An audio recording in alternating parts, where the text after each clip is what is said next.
Now, how about them damn Celtics? All right, we're back with another Boston Celtics video today, talking about Jayson Tatum. Jayson Tatum obviously tore his Achilles in the playoffs last year. He's been on the road to recovery. We've seen him in a boot. We've seen him out of a boot. We've seen him at events. We've seen him, pictures of him, I should say, posted all over the place. But for the first time, we actually heard him talk directly about the injuries. Obviously, he talked in Rhode Island a couple of weeks ago. He's talked at various places, but this is the first time we've heard him directly talk about the injury. And he shared his thoughts on the NBA official Twitter account, so we can take a listen to what he had to say here. If it'll pause or let me play it correctly, but here's what Tatum had to say. Rehab is it's tedious, man. It's 6 days a week. It's starting to get a little bit better. I'm up to 2 pounds. Better days ahead, but just trying to take it one day at a time. You got to be resilient. That first 6 weeks of this, probably the toughest 6 weeks of any point in my life. You have to accept it and realize, it happened, and now I got to do everything in my power to, get back to who I was, and get back to the plan. Rehab is. All right, there you go. Obviously we saw the tweets and stuff when Tatum first got injured, be like, oh, I got this, and then a few days later he's like, wait, this sucks. But Yeah. to hear him talk about it is interesting. Man, anytime you're trying to change anything that takes a while to change, it's a battle. Just think about people that are trying to diet or get into even going to the gym at all, for whatever reason. Seeing any progress is a long slog at times. Now imagine if that progress is something that you need to happen so you can walk or you can run. He's not even able to exercise or condition himself in the way that he would normally do so.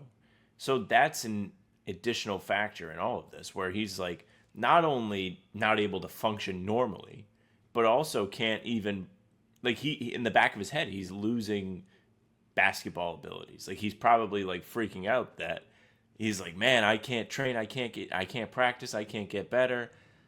That this is what the offseason is for a lot of guys. It's when they go and they get in the lab and they add new things to their game, or they just become that much sharper at the things that they're good at. And for him, he's starting back at square one. He's literally having to learn how to walk again, which he clearly can do. We've seen him out and about now several times. Jack mentioned he was in Rhode Island. He was at the Patriots practice. People were going ballistic over that. But anyways, yeah, I hope that somebody, even if it's an internal thing where it's Tatum's team, has been documenting all this stuff, because I think it's going to be so fascinating to see what the actual process, the rehab, what it was he had to do and just stick to get himself back to hopefully 100%, but even the ability to play again is pretty remarkable. So I can imagine how difficult it was. I wonder, because I think, thinking about it for me personally, I think it would be hard to not question my abilities, right? If I was a basketball player, I would be freaking out, oh, will I ever be this good enough? Will I do this again? Blah, blah, blah. But part of the reason that I would think that way is part of the reason I'm not a professional athlete, right? You have to have a certain level of confidence to be a professional athlete. And I feel like if you don't, that's probably some of the reasons some of these people who play in college or high school don't make it to the next level. So obviously there's going to be some of that natural doubt seeping in. But if Jayson Tatum, how much of it is doubt versus how much of it is, fuck, this sucks, I just want to play basketball again. I know I can get there. I know it's going to be fine, but I know it's going to take a lot of fucking hard work and, grinding to get back to that point. Yeah, that is a great way to look at this, right? The normal mindset for somebody like Jayson Tatum is I can do everything. And it's been true. He's done pretty much anything a kid will dream about doing except for win the MVP, which is neither here nor there. But him talking about this point in his life, this is probably one of the first points where he hasn't felt that way.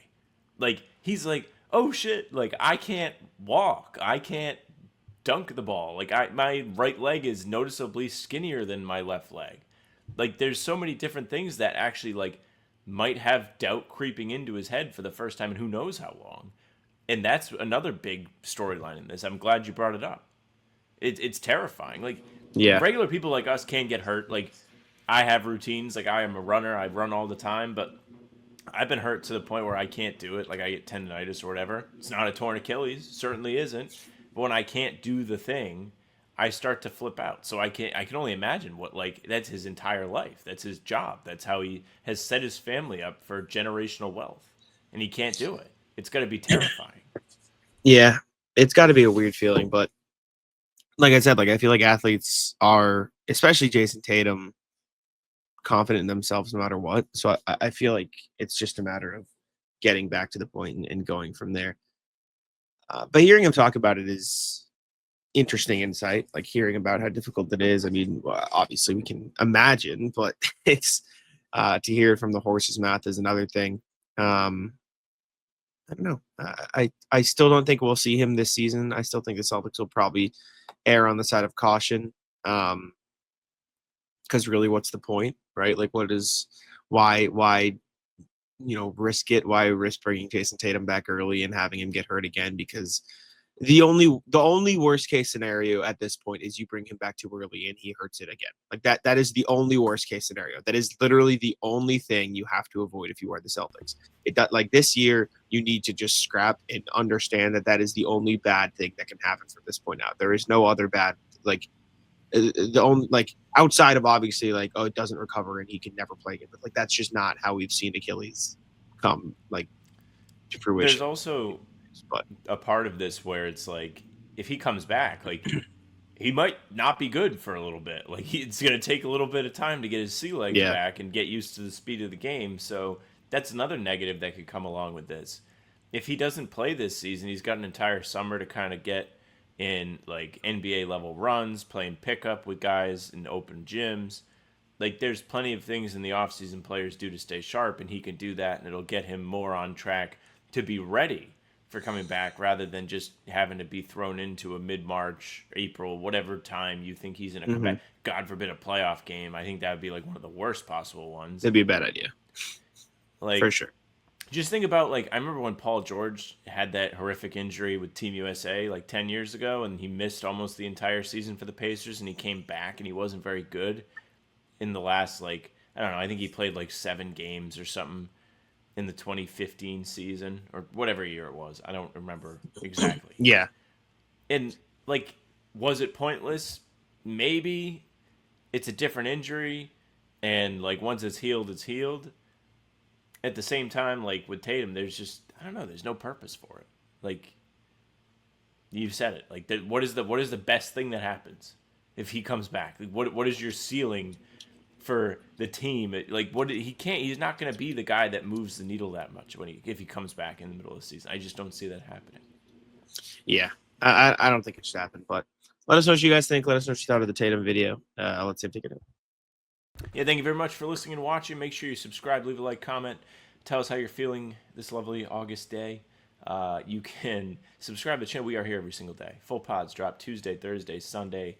Game recaps are up the morning after each game, and other videos are here like this one in between to keep you up to date with all things Celtics.